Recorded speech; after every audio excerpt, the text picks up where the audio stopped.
Fight Live returns to Channel 5 this Friday. Two of Britain's most exciting super lightweights collide at London's legendary York Hall. Don't miss Eubank vs Farrell this Friday on Channel 5. I'm going to share something with you that might put me in a very negative light, yeah. Relationships are not my forte. See if someone grabbed up my wife or something, completely different ballgame. I'll walk away from it, and this has been like a therapy session. Razaban IFL TV, proudly sponsored by Everlast here in London for the official press conference for Chris Eubank Jr. and Liam Smith. With me, elder brother, former fighter, retired fighter now, Paul Smith Jr. Paul, good to see you, mate. How are you? And you, mate? I'm alright, thanks. You? Not too bad, not too bad. I just spoke to Callum Smith, and Callum was doing interviews after interviews after interviews. I'm like, Callum, do you feel like it's your media day today? Yeah, he's in demand, isn't he? He's obviously mandatory challenger for Beterbiev, former world champion. He'll be back again soon, hopefully in a big fight in the summer with Beterbiev or Yarde, whoever wins. Paul, I know you've got the best interests of your brothers at all times. I know over the last couple of years you've got even closer in terms of working with them, especially since they moved kind of gyms, etc. But I said to Liam as well, I said, you were in September in Liverpool. It wasn't a great fight, it wasn't the greatest opponent, not down to him, but this is what boxing's about. This is the buzz when the whole media industry comes out, when you're live on Sky Sports, pay-per-view against a big name, Chris Eubank Jr.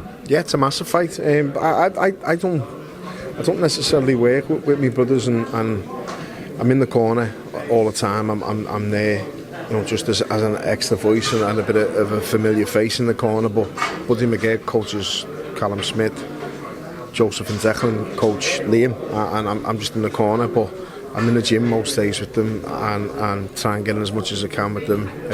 We're on the phone with each other, we see each other every single day anyway, and obviously I don't need to explain how we are now. A lot of people know without sounding big-headed, but it's not an act, it's never been an act. We are close, we're best mates, we're close, we're family, we're brothers, and we see each other and socialise as well as working together, along with working together. So we're always around each other, and yeah, being around them and being involved with them on these type of nights, and both of them have fought Canelo, Liam and Callum. We've been in Monte Carlo in America and that with Steve, and we've been all over the world with each other. And these are the nights that you do it for. These are the nights that you remember, or take it from me, someone who's been retired for 5 years, you remember these nights better than most. Is it must win? Yeah, definitely. Every fight's must win. And same goes for Callum now, same as with Steve. And every fight's the biggest fight of your life, and every fight's a must win. And there's no getting away from that fact. He's got to win this fight. So's Eubank. He's got to win this fight. It's a must win for him. If he loses, what's he going to do? Go and try and fight Conor Benn again? There's not much really he can do. He hasn't won a world title. That IBO belt's not a world title. Everyone knows that. I'm not putting him down for saying that. He's had a fantastic career.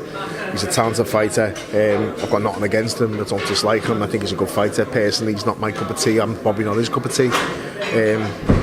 But what are you going to do if you lose to Liam Smith? After someone you're saying you're going to come in at 60% for, or all that bollocks, what you see, I won't do this. So he'll be in the best shape of his life. I'll find out he should be. I think he needs to be. People who know boxing know this is a 50-50 fight. They know it's a very good fight. They know to fight Liam's more than capable of winning.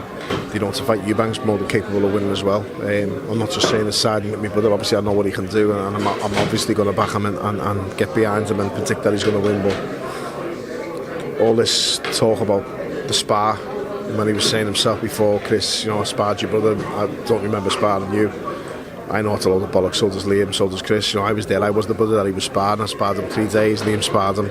I watched the spar with Liam, I know what happened in that spar, but I'm a bit old school, sparring stays in the gym. But I know what can happen, and so does Chris, and so does Liam, so do the people that was in the gym that day. Have you seen improvement in Chris Eubank Jr. since he's been with Roy Jones Jr.?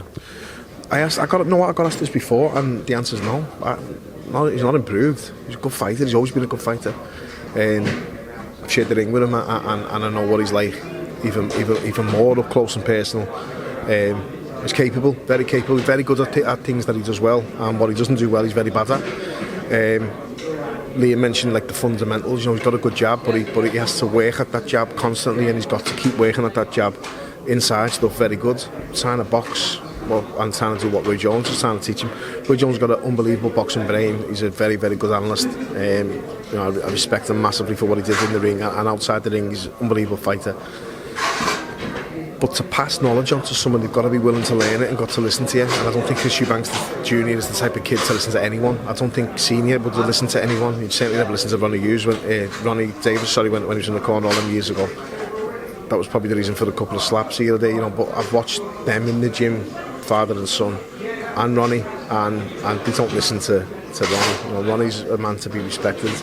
He's a gentleman. He's a good fella. He's been around the game a long time and deserves respect. But he has to listen to Roy Jones to implement a game plan. He has to listen to Roy Jones to take advice on board, to actually translate that into performance and output. And if you're not willing to listen to a trainer or a coach who's telling you or teaching you things, then how could you improve?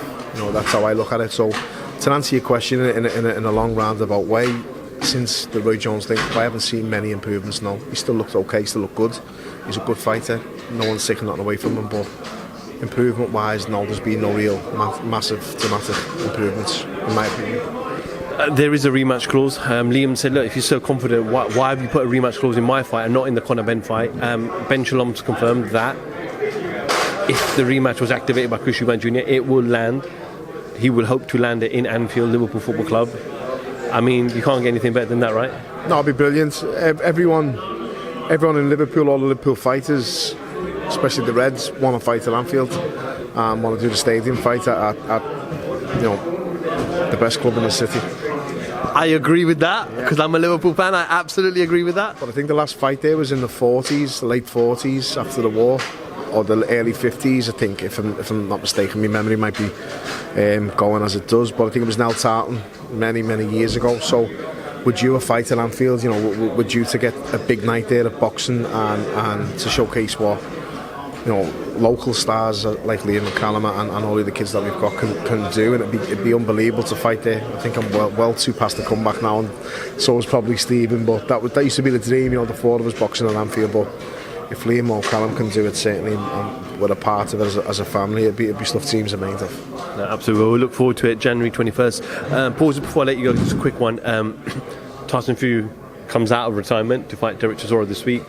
A lot of people are saying this is, Tyson's beaten him twice already convincingly, and it'll be the same result again. Do you see any way that Chisora can pull this off? He's got two arms and legs. Fury's got a chin. Fury's been down before. It could happen. Everyone's got a chance.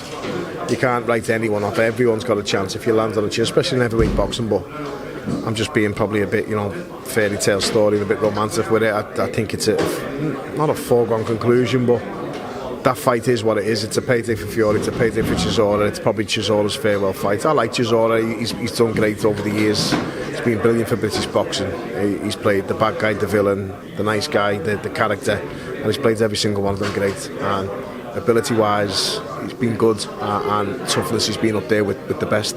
I commentated when he fought Klitschko on his fight, and that slap, I was sitting 5 yards away from that slap, and then to watch him go right through to fight the likes of Usyk, everyone that he's fought, he's had a brilliant career, but I'd have liked to have seen him calling a day myself personally. I don't know him personally, I don't know him well enough. I know him personally, I shake his hand to say hello, he knows the family, we know him, I respect him a lot, but I don't know his mentality. In other words, what he's saying to people is, people tell me to retire, shut up, I'm going to still make plenty of money and I'm going to be healthy and be alright. So good luck to him. I hope he is healthy. The only thing I worry about is fighters' health when they get a bit older, when they get a bit, especially in the heavyweight division. You shouldn't take that one fight too many. It's always one fight too many, and if you can have one fight too little and get out and still have everything intact and financially secure, which he is, then that for me would always be the best option. But it's his career, it's his life, and it's a fight that I'll probably be watching anyway and see how it goes on this Saturday, isn't it? Callum Smith spoke to him. Obviously, he's mandatory challenger for the winner of Beterbiev and Yarde. How do you see Yarde coping Beterbiev? And I know everyone's talking about Beterbiev's 38, but he's not yet shown much signs of aging just yet, and he's knocked out everyone he's faced. Yep, he's a monster, but he can be hurt.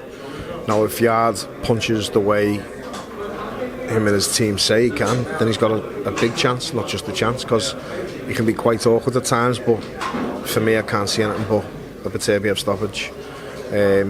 No disrespect to Yarde. I like Anthony Yarde. He's a nice kid, and I go off people by when I meet them and when I interact with them, and he's been nothing but respectful to me, and vice versa. He's got my respect. I like him a lot.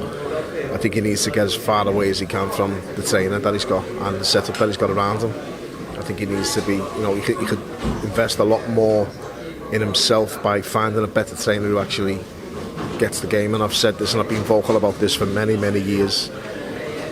It's all about the trainer, and it's all about his ego, and it's all about this mentality of what he's trying to build himself, rather than being about Anthony Yarde. Anthony Yarde's the fighter. Anthony Yarde's in a big fight.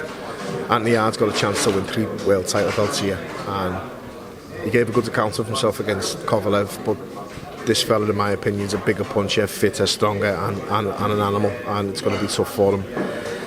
Callum will fight the winner, and I think the winner will be Batavia, but if the winner's Yarde, great, even better, because I think it's a better fight. But Callum and Batavia will probably be a shootout, I think. I think it'll be that type of fight. I think Callum will be more confident in his non-punching hands, he'll be more confident in his chin. Callum's never been down, you have been down. I think that'll be his attitude. I haven't been there, you have, and if I land, then I'll put you there. Callum's a massive puncher. But it's one that obviously is further down the line. It's just speculation and opinion so far. But my opinion is I think Batavia wins and wins well. Thank you, Paul, for your few minutes of your time. I think they're going to do another press conference next week in Liverpool, so that'll be lively. So yeah, I'm sure we'll catch up with you then. Thanks, mate. All the best. Paul Smith Jr., IFL TV. Thank you very much.